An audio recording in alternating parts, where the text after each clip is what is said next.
What up, YouTube? Knowledge and self-determination. Back with you guys for some more Black History every day. Before I get started, I just want to say, or ask and then state, I hope you guys understand what it is I'm doing. Like, have you guys figured it out yet? What it is I'm doing with this Black History every day? Also, do you guys see what is being highlighted for you guys?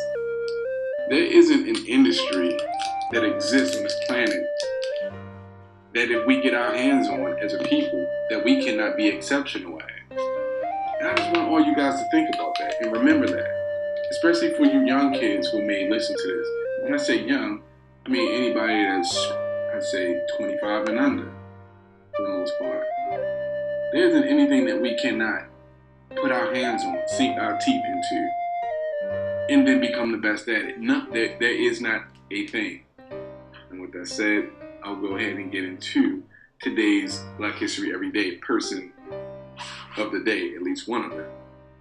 Today, we are going to be going back to February 27th, the year 1902, the year Marian Anderson, world-renowned opera singer and civil rights advocate, is born in Philadelphia, PA. And I just want to tell you guys, the voice that you guys heard at the beginning, and some of you may have surmised, is Marian Anderson. The woman had the voice of an angel. You hear me? An angel. She was world renowned for her voice, her singing ability. There were a lot of opera singers out during that time, and there still are. But she was exceptional. So I'll go ahead and get into it. This video is going to be kind of long. This woman had a fantastically long career. She's done a lot, so I'll try to fit in as much as I possibly can, or at least I did, and it's gonna run kind of long, so just bear with me, guys. Deemed one of the finest contraltos of her time, Marian Anderson became the first African American to perform with the New York Metropolitan Opera in 1955. Marian Anderson, born February 27, 1897, died April 8, 1993, was an American contralto and one of the most celebrated singers of the 20th century. Music critic Alan Blythe said her voice was a rich, vibrant contralto of intrinsic beauty.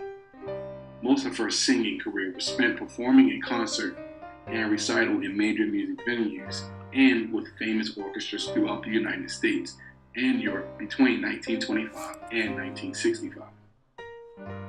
Although offered roles with many important European opera companies, Anderson declined, as she had no training in acting. She preferred to perform in concert and recital only. She did, however, perform opera arias within her concerts and recitals. Sorry about that.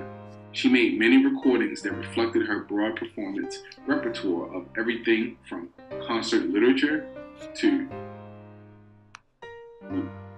later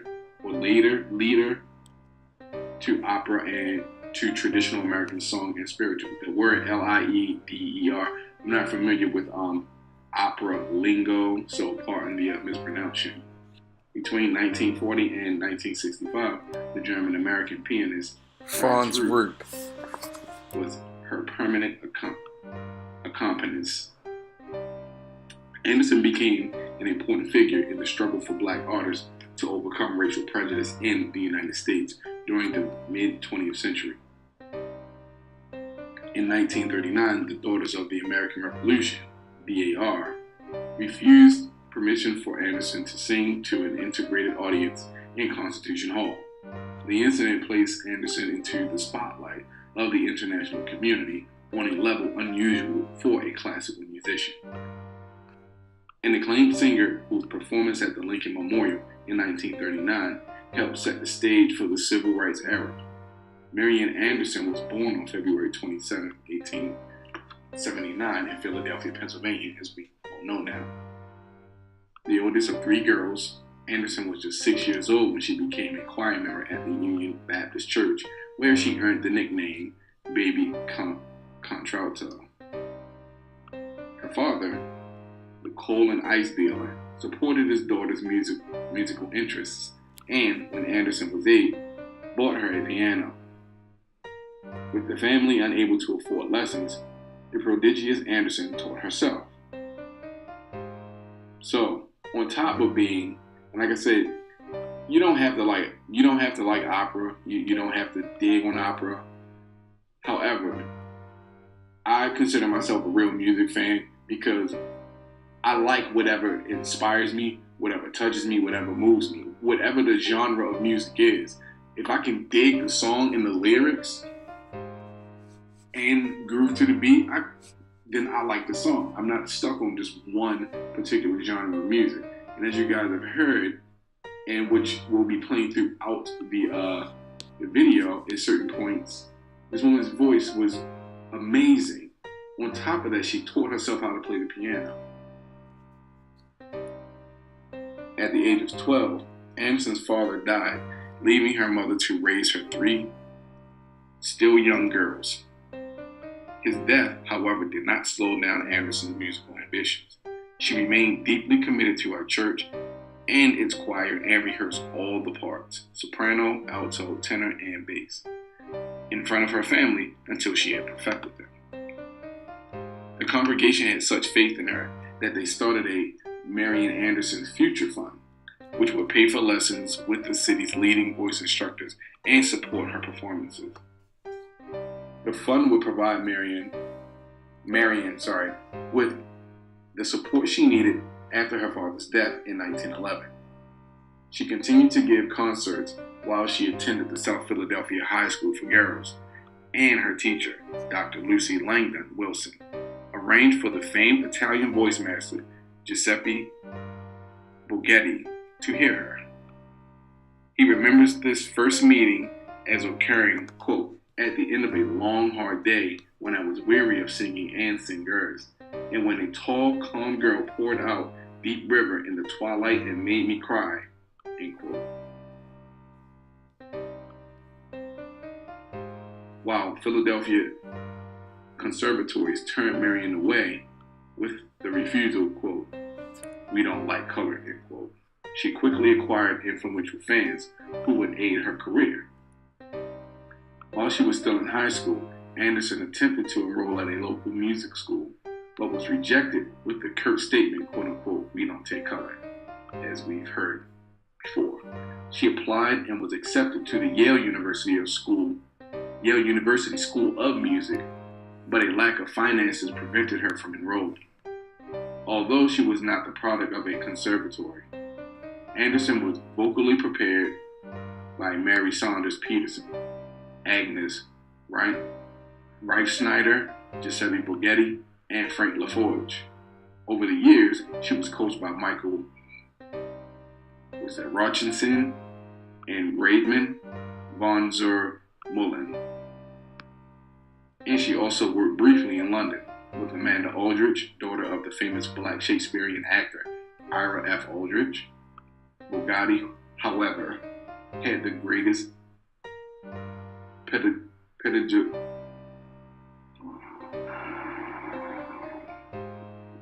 pedagogical influence. Sorry, took me a minute with that one. That was a new word for you guys. Sorry, pedagogical. Okay. When Anderson was 33 years old, she entered a competition and won first place over 300 other singers. The prize was the opportunity to sing with the New York Philharmonic Orchestra. Further sponsorships enabled her to continue her studies in both the United States and in Europe. Following Anderson's debuts, first performances on stage in a particular city, in Berlin, Germany in 1930, and London, England in 1932, she performed in Scandinavia, Northern Europe, South America, and the Soviet Union. In Salzburg, Australia, she gave a sensational performance. The famous conductor Arturo Toscanini, 1867 to 1857, was in the audience. After hearing her sing Toscanini said she had, quote unquote, a voice heard but once in a century. For many, including critics, an accurate description of Anderson's singing voice presented challenges. Because it was non-traditional, many simply resorted to the narrowly descriptive, quote unquote, Negroid sound. Others, however, tried to be more precise. Rosalind Story, for example, has described Anderson's voice as, quote, earthly darkness at the bottom, clarinet-like purity in the middle, and piercing vibrancy at the top. Her range was expansive from a full-bodied D in the bass clef to a brilliant high C, end quote. Costi, I think I'm saying that right, Costi or Costi Vahanen, recalling the first time he heard Anderson's quote-unquote mysterious voice, wrote, quote, it was as though the room had begun to vibrate, as though the sound came from under the earth. The sound I heard swelled to majestic power. The flower opened its petals to full brilliance, and I was enthralled by one of nature's rare wonders, end quote. Reacting to his first encounter with the voice, Sol Horak wrote, quote, chills danced up my spine. I was shaken to my very shoes, end quote. So you guys get a picture of how fantastically talented this woman was. Even racism and prejudice couldn't stop this woman. That's how talented she was. That everybody she came in contact with, for the most part, on a professional level, was willing to back her. But it's still troubling that she had to experience racism to the degree that she did, being a talent that she was. It just further puts a stamp on how completely irrational and illogical that kind of bigotry, prejudice, white supremacist type of racism is. In 1926, with financial assistance from Julius Rosenwald Fund, or rather the Julius Rosenwald Fund, Anderson departed for Europe for further musical study. After returning to the United States, she gave her first Carnegie Hall concert in 1930. That same year, she gave her first European concert in Berlin and toured Scandinavia. In 1931, alone she gave 26 concerts in 15 states. Between 1933 and 1935, she toured Europe. One of her appearances was at the Mozarteum in Salzburg, where the renowned conductor Arturo Toscanini uttered the memorable line, as we've already heard, quote unquote, yours is a voice such as one hears just once in 100 years. Another exciting experience took place in the home of noted composer Jean Sibelius of Finland. Or Jean to Americans, John, I would assume it is pronounced. After hearing Anderson sing, he uttered, quote, my roof is too low for you, end quote. Then canceled the previously ordered coffee and requested champagne. Sibelius also honored Anderson by dedicating his composition, Solitude, to her. At the end of Anderson's European tour, she was signed to a contract for 15 concerts in the United States. On December 30th, 1935, she opened her American tour at New York's Town Hall. She performed pieces by European classical composers, as well as several African American spirituals, traditional religious songs. The performance was a great success. Critics welcomed her as a quote-unquote new high priestess of song. In the words of a writer for the New York Times, the concert established her as quote-unquote one of the great singers of our time.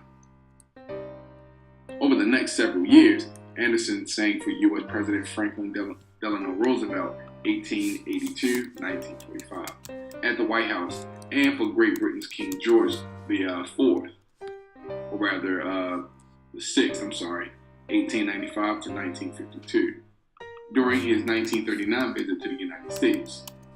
She made several cross-country tours and soon was booking engagements, scheduling jobs, for those who don't know the lingo for that in showbiz, 2 years in advance.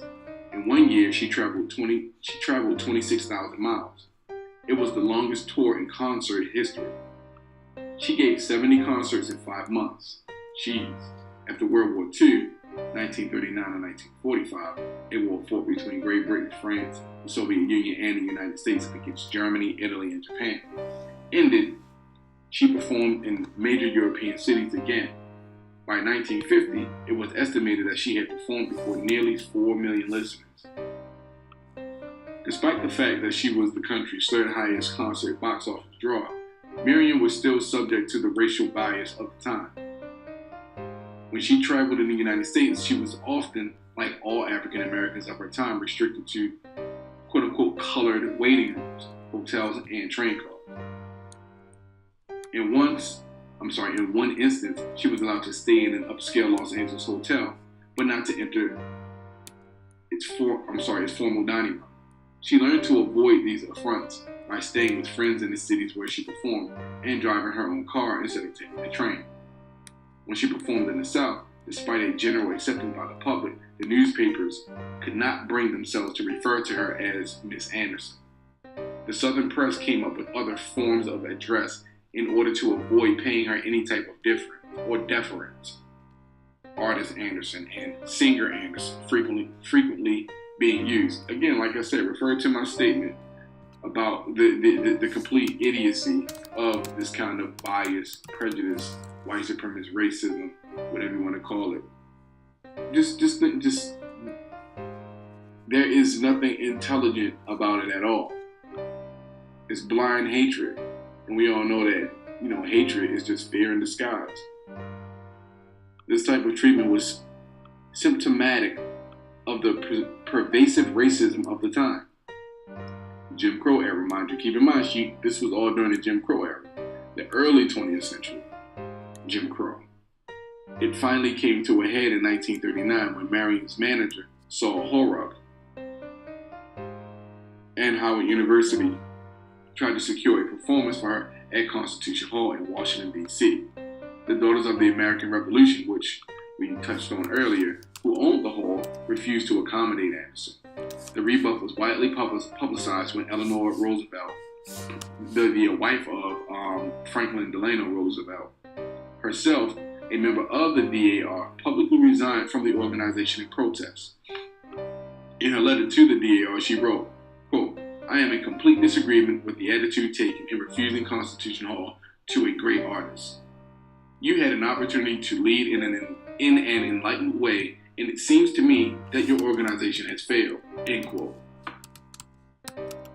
Outraged, the quote-unquote Marian Anderson Committee formed to petition the D.A.R and liken the organization's actions to those of Hitler's racist regime.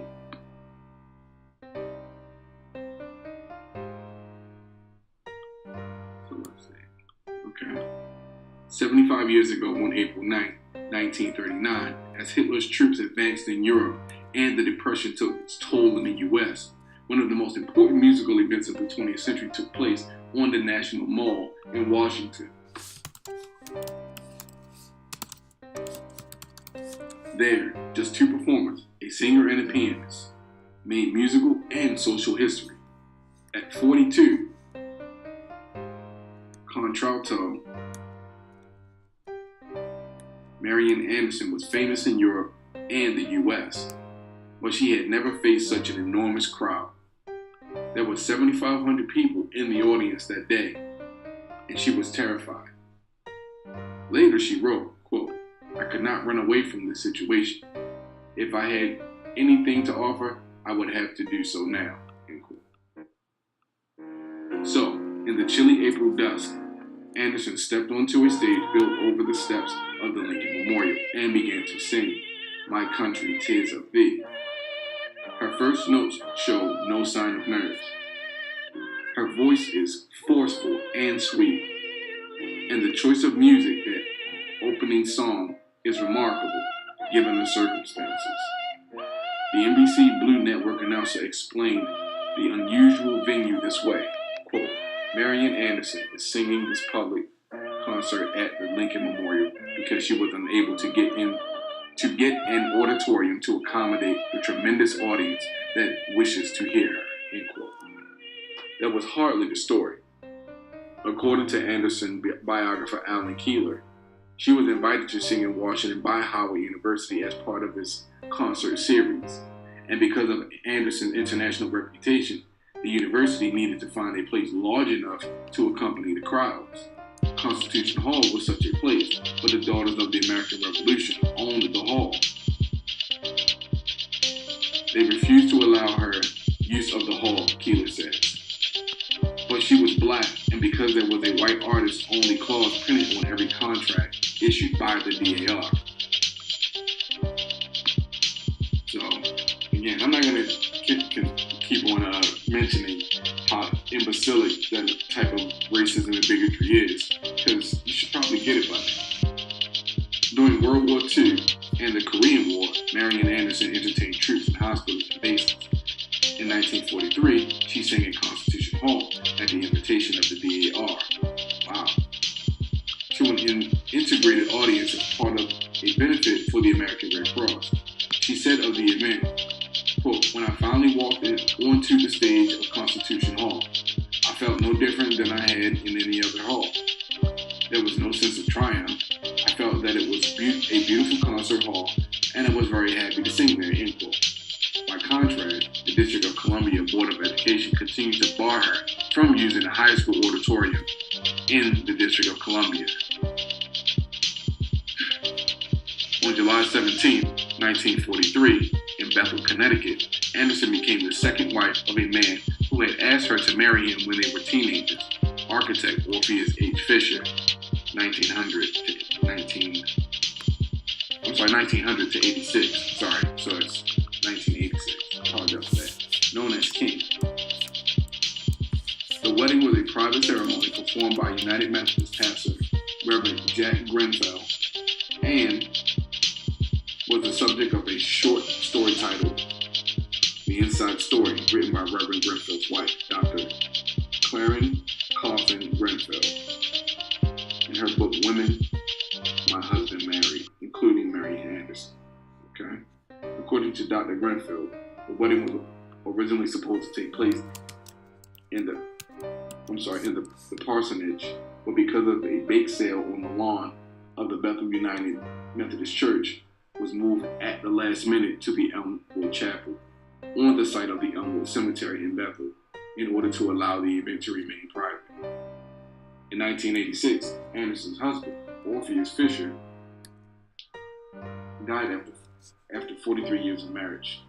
Anderson remained in residence at Marian Farm until 1992, 1 year before her death.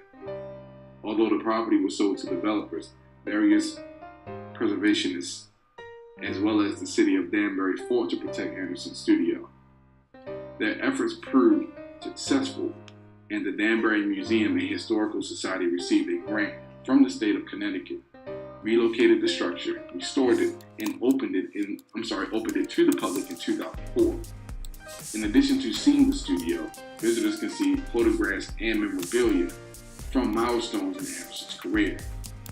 Anderson died of congestive heart failure on April 8, 1993, at age 96. She had suffered from a stroke a month earlier. She died in Portland, Oregon, at the home of her nephew, conductor James DePrius. She is interred at Eden Cemetery in Collingdale, Pennsylvania, a suburb of Philadelphia. The life and art of Marian Anderson has inspired several writers and artists. She was an example and an inspiration to both Leontine Prince and Jesse Norman. In 1999, a one-act musical play entitled My Lord, What a Morning, the Marian Anderson story, was produced by the Kennedy Center. In 2001, the 1939 documentary film, Marian Anderson, the Lincoln Memorial Concert, was selected for preservation in the United States National Film Registry by the Library of Congress, and being culturally, historically, and aesthetically significant. The Marian Anderson Award was originally established in 1943 by Anderson after she was awarded the $10,000 Bach Prize that year by the city of Philadelphia. Anderson used the award money to establish a singing competition to help support young singers. Eventually, the prize fund ran out of money, and it was disbanded after 1976. In 1990, the award was reestablished and had to spend $25,000 annually. In 1998, the prize was reconstructed with the Marian Anderson Award going to an established artist, not necessarily a singer, who exhibits leadership in a humanitarian area. So that was the life of Marian Anderson. A very brief introduction into her life. Again, someone to be remembered. And as people, we love music and we love to sing. Opera is not out of reach for our children, our daughters or our sons. Marian Anderson proved that, along with others, that as the year goes on, or as the days go by, I will inform you guys of. But links to different sites that talk about Marian Anderson and give footage on some of her concerts can be found in the description box. This has been another day in Black, every day being Black history. Like, learn, and subscribe. I'm out. Peace. Genius draws no color line. And so it is fitting that Marian Anderson should raise her voice in tribute to the noble Lincoln whom mankind will ever honor.